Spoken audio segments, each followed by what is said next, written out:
to Pentala. Magnus played number- Jeffrey in round 2 yesterday. Yep.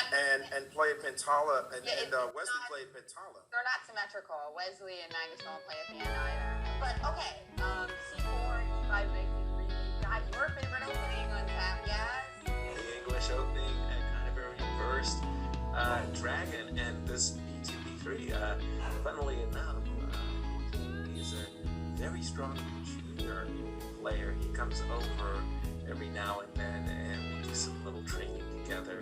And I recommended to him this B2, B3 approach because he too likes to play the English. And one of my favorite moves in the English, bishop takes C6, check. Usually it comes as a great shock to my opponent as I shatter the queen side, but I give up my very, very powerful bishop. Holy smokes, I just got a news that Wesley Zero and Hikaru Nakamura just played a draw in this famous repetition that you see in this Berlin. And again, two very, very strikingly different approaches to this event, guys. I mean, Wesley is being very, very pragmatic, making very early draws, not risky. And That is Magnus his- is risking everything That is his 7th draw in a row. in a row. 5 from yesterday and 2 today. How do you even manage that in Blitz? I mean, that's just incredibly hard to do. But also, is it wise? I mean, somehow he's tied for first. It's a strategy, but amazing that 7 draws in a row. I think F7, F6 struck me as a bad move. And this move, queen e4, was a very opportunistic tactic that Magnus saw as he hits both the bishop and the pawn. And that, if it wasn't for king f7, knight d4 would have also appeared on the board. So I think Nepo just did something wrong. Let's put it that way. By the way, the game between Wesley and Naka lasted 58 seconds, but you know what? The next game for Wesley is not going to be so fast. He actually plays black against Magnus Carlsen. And again, showing that they tweaked the pairings for this round robin. It seems like they were just 2 separate round robins or something, but obviously we're making sure that you got 5 whites one time and 5 the other time. Yeah, it's like a Crenshaw system where they're really worried that one player is going to get black today, get 2 blacks at the end. Yeah. Avoid that. By the way, queen takes c6, queen e8 on the board. After losing a pawn, Jan is offering Magnus an ending without queens. I'm not sure that's very clever. But I mean, he's doing it aggressively, naturally, speedily, or virtually without hesitation. We've seen him do it before, but I'm surprised. You drop a pawn, you decide, I'm just going to trade queens and go for this endgame and show that my light square bishop is going to be stronger than your knight. That's so much stronger that I can be down a pawn and still get comp. And look at this. Magnus decides, I'm not going to trade queens with you. I'm going to drop my queen back and keep it on the board. This is just remarkable watching this game. I love that. It's always such an important decision whether you trade queens or not. Usually, when the main barometer decide whether you should say yes or no, you're Magnus judging that this game is likely to be safer, especially since it's national right now. An H5 on the board. Yeah, Talk after about king E5. safety. I think castle. We'll play knight before. 19 I would have traded queens and castle long and just said thank you very much. I'm a pawn up. H7, H5 was a kind of a warning to white. Don't think of castling inside. And Magnus says I won't. Another trade. Another opportunity to trade queens. This time Magnus says yes. With on H68. Wow. Okay, very, very strange logic glitch there by Magnus. Gonna trade queens. C2, castle. But okay, F2, F3, extra pawn from Magnus. He's got an opportunity to take a lead now because of this incredibly early, what did you say, Jen? 56 seconds. That was all it took 51 seconds. Wow. I'm gonna say something though. If you look at this position, the two bishops, the lead in development, his last move c5, harassing a knight. Magnus's pieces are going to be on the back foot. He needs to consolidate his position. There's also an h4 hit. I'm surprised he took with the h rook and not the a rook. To get out h4 have more power, more potency than now, but still, doesn't it seem as though Black has, if you didn't count the pawns, you would instantly say, Black has an incredibly dynamic play here. Just all his pieces are fantastic. Now, is it worth the whole pawn?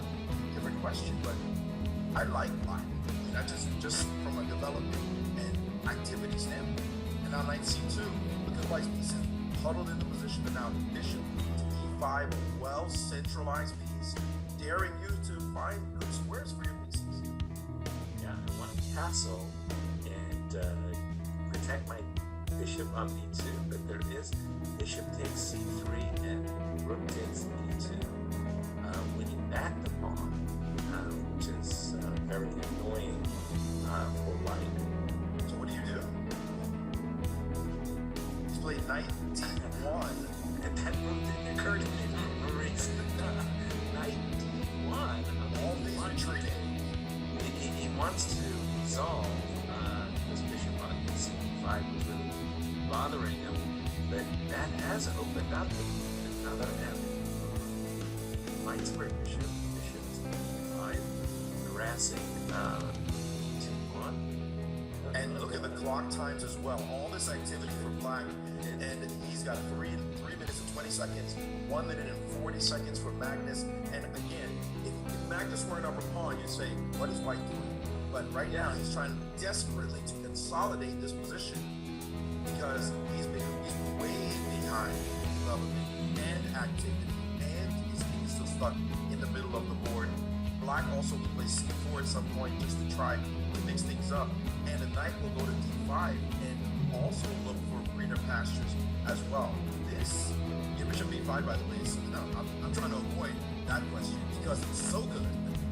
What are you gonna do about it? And there it goes, he's traded and play this bishop to b5. He played b4, which he has, then f5, which has also been played, now on the board, and your d pawn is dead. Yeah, you can't keep it, but after castles takes on e4, everything takes on e4. No, I can't play rook f1 check. That bishop does patrol the f1 square. So, maybe knight b3 takes f4. Good blockade, a little shaky, I must say. I'm not convincing myself. But he did play 93. I was expecting f4. Rook d8, and it is a blockade. He's threatening knight to knight to d5 to try to lift your blockade. Right, rook d8 and e on the board, e5 coming, I suspect. d5 looks like a very good choice. I mean, Black got it at rook d4. You can't even trade off this piece. Not a big fan of that move because you are inviting knight f5. If you trade, I wanted to take with the knight and then reposition my knight from e2, which I think is a kind of lousy square, to the c3 square. And look at this, an exchange sacrifice. Oh, wow. Nepo. Challenging Magnus, daring him to give 2 connected passers, and Magnus has taken up the challenge. Racing up the board, knight d5 not playable because of rook takes d4. The knight has to go back to c8. To a much lesser square, but we've seen Magnus multiple times during this event happily sacrificing exchanges. I'm sure this exchange sacrifice didn't come as a pleasant one to Magnus. Knight e7, I mean, these 2 connected pass pawns. Wow, they're very impressive. By the way, this move knight c4 was important. White is thinking about castling and bringing a rook ASAP to e1. He actually put his king on f2. Similar idea, but staying a little bit closer to the pawns. This looks really challenging to get these pawns out of your way. I mean, E3 check played, and that bishop, he's not trading it. He's going to put it on B7 and truly challenge Magnus's pieces. And by the way, how do you get these pawns, like, get rid of them? Just No, they're definitely creepy crawlers, no question. Check and bishop check king e2, bishop e4. I do have the move knight e5 though. Knight e5 will blockade. You can also try to bring your king in. Everything is stable for now. The knight on f5 cannot be. Well, there is an h3. Oh, not if you play bishop check first. So h3 g4 is not going to be a problem. The rooks aren't showing up at the moment to do anything. Can a king land on e4? Black king. Well, That's just too ambitious. I'm thinking bishop just e7, bishop king e2 e4. on the board, and king e6. How do you There. E6. Okay, I was afraid of bishop e4. I saw the move bishop e4, and I started asking myself, what am I going to do? Because this pawn, I could put my knight on e5, but then the king runs up the board. But he played king e6 right away, and giving white the option of king d3. I don't think that well, never mind what I was about to say. I don't think that was clever, what Jan did, but King d3 would have allowed bishop Rook e1, bishop e4 is on the board, and now Magnus, reckoning with the b3 step, has played knight b5. But Bishop yeah, c2? What's up with bishop c2? that's what about rook b8? What about rook b8 as well? That b pawn looks like a victim. Absolutely. And This is much better for black.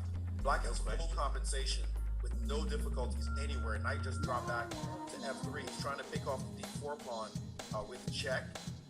If the king what defends about white? What happens if he plays e3? Okay. it, he is taken on f3. Okay, rook to e3. He's giving away his What? golden child. I'm not a big fan of that. But wait a minute. There's e2. Ooh, there's rook. Ooh, I was about to say rook e3 was mate, but rook d3. Oh, and knight d6, there's always queen takes king takes d4. Rook. I think he's impatient. Yes, He's too impatient. too quickly with Magnus at Bishop 17 seconds. Bishop f3 was definitely a mistake. That was such a gorgeous bishop. That was such a gorgeous bishop. And now he knows it. Now you see him looking off to the side. He made a really critical error here. He could have defended his pawn with king d5, but he traded off and thought maybe he was doing something, this mating idea. But Magnus has shut him down, and look how long he's been thinking about this position now, realizing that he has indeed blown it. Pawns are going nowhere. His knight can't move. His king can't move. His pieces are literally frozen. And a second ago, he was just flying ahead. And we've been talking all this time with the pawn. Magnus at 17, Tempo now in 22 seconds. He's dropped his rook back, allowing his e2 pawn to drop. Woe is me, guys.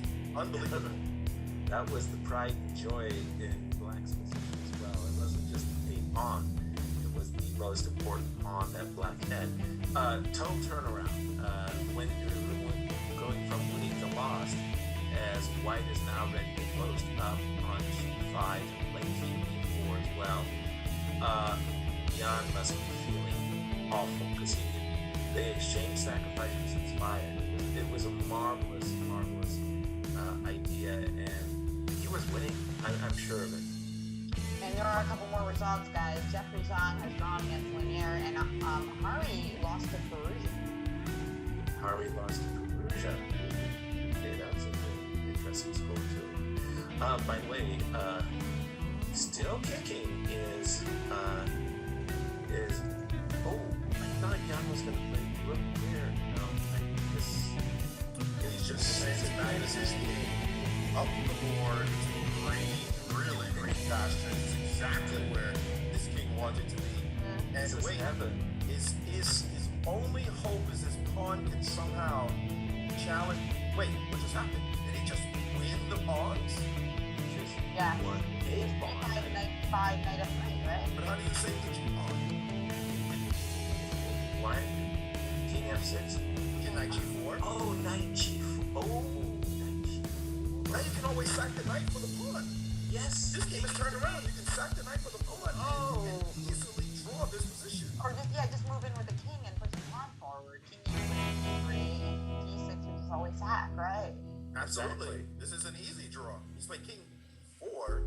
not sure why he would do it this way, but he can stop the pawn from advancing, and he can always push.